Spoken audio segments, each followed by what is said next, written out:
I'm going to demonstrate how to execute some of the chords in my arrangements of the Bach unaccompanied violin partitas.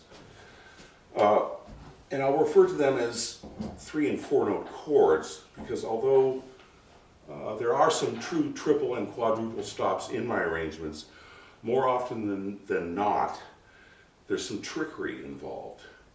Either using the same string for more than one note of the chord, or tying 2 double stops in close succession to simulate a 4-note chord. The opening of the Chaconne is a good example of this technique. For instance, the first chord is a 3-note chord. However, I only use 2 strings. But you have to tie the notes together to simulate a 3-note chord. Open D, the F on the A string at the same time. You start with the D, then the F, then the A on the D string. So using the D string for 2 notes. But you can make it sound like a 3-note chord by doing this. Right? Now the next chord is a 4-note chord that I only use 2 strings for also. But this time it's the D and the G string. And you tie them together. Open D, G. While the G is being played, you go to the B flat on the D string, and the E on the G string. So that you get.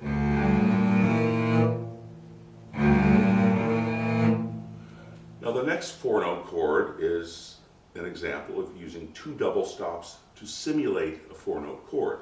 C sharp G on the E and A. Whoops. And the A and E on the D and G strings, so we got.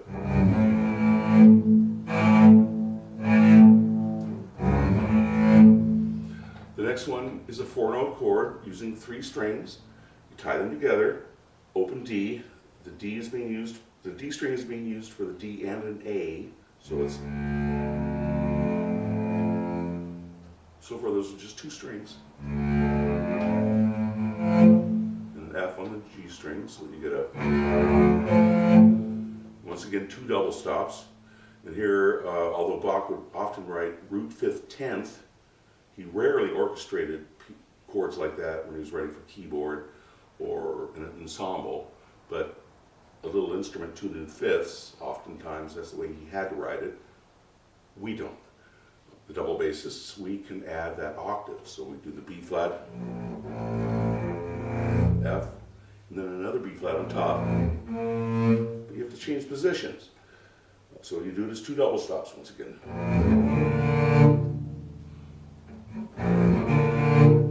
I've been told it works. And in a good room or hall with the reverb, the audience is going to hear all 4 notes echoing.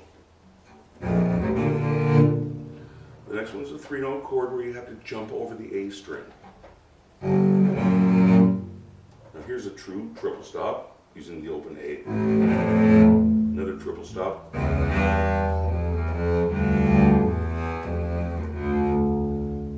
here I'll play those same chords again.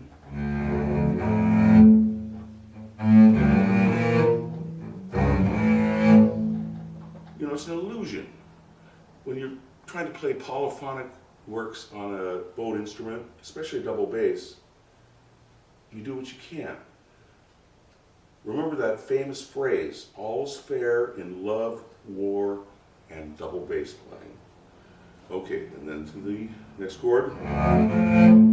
Again, 2 double stops for the B flat chord. Now here's a chord where the actual notes that Bach wrote, and they were spaced differently, but well, there's a problem. Okay, a G, D, E, and a B flat. And I originally, years ago, would go, but then I got kind of clever and realized that no, I can use the G, open G, a G, then D harmonic, and an E harmonic on the A string, and then back to the D and a B flat. So you get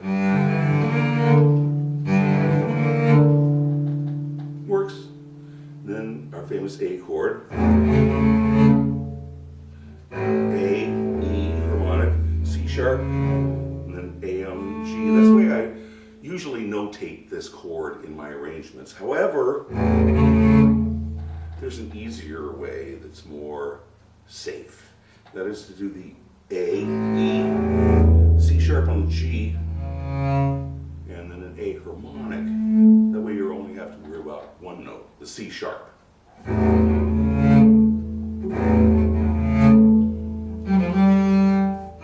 Going on, the same chords.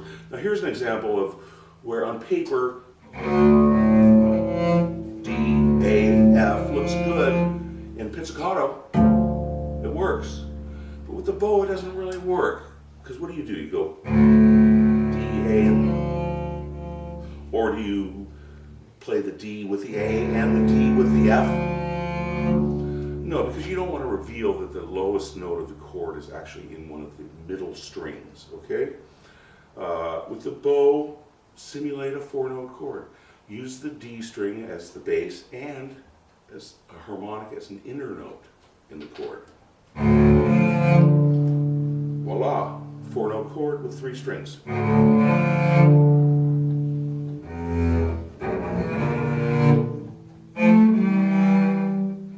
Now here's a 3-note chord, but I'm using the G string for the D, G, and the F. Big time together. You don't go, you play the G and the D, and then the D with the F.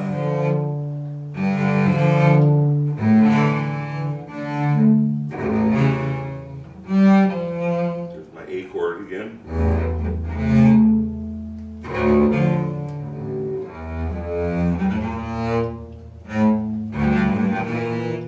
Now here's a 4-note chord with an E on top. It's the 9th. Now, if he had been writing for keyboard, he would have included a C sharp. But back then, there were very few 5-string violins, and even if there were, you can't play 4/3 on an instrument tuned in 5ths. But he would have done this sort of thing.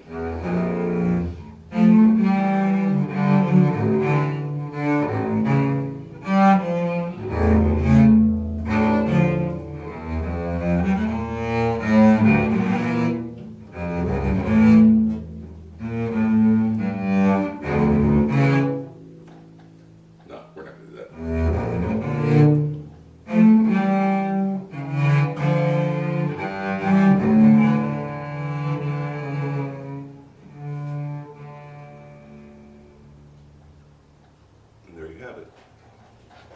Good luck and have fun.